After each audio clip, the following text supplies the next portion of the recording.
یہ وہ پیالے کی مثالیں تو بڑی ہم نے دی لی ہیں. اقبال بڑا اپدیشک ہے، من باتوں میں موہ لیتا ہے، گفتار کا غازی بن تو گیا، کردار کا غازی بن نہ سکا. میرے محبوب کی سیرت تھی.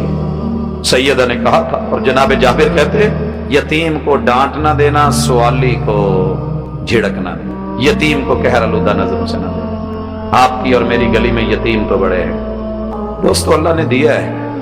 اپنی گاڑیوں میں کوئی کمبل لے کے رکھو، بے شک پرانے رکھ لو، کوئی جرسیاں لے کے رکھ لو. یہ جو راستے میں پڑے ہوئے ہیں نا، شاید ہم سے نہیں مانگتے، لیکن سردیاں ان پہ بھی ہے. پروٹوکول لینے والوں، اللہ آپ کو پروٹوکول دے، کبھی غریبوں کے ساتھ نچلی جگہ پہ بھی بیٹھا کرے. کرسیاں بڑی گھومتی ہیں، گھومتی ہوں گی.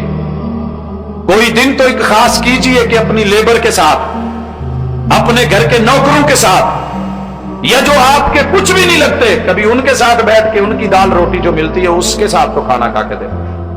احساس ہوگا یہ سیرت ہے، یہ بہت بڑی عظیم سیرت ہے. کبھی ان کو پہلے کھلا کے پھر کھانا، اور وہی کھانا جو انہوں نے کھایا، اور وہ کھانا جو بچا ہوا ہے رب بھی تو دے رہا ہے. تیرے در پہ سوالی آیا ہے، تیری گاڑی کے پاس چل کے آیا ہے، نہیں دے سکتا تو ڈانٹ تو نہ، جھڑک تو نہ. یتیم تیرے پڑوس میں ہے، اس کا فائدہ نہیں کر سکا، اس کے لیے کچھ اچھا نہیں کر سکا، اسے تانا تو نہ دے. یہ میری اور آپ کی سوسائٹی، کتنے لوگ یتیم کر دیے جاتے ہیں محبوب کے نام پہ. اور وہ تو یتیموں کو یوں ملتے تھے، غریبوں کو یوں ملتے تھے، بیواؤں کو یوں ملتے تھے، بے آسرا لوگوں کے ساتھ ان کی زندگی تھی. اللہ اکبر.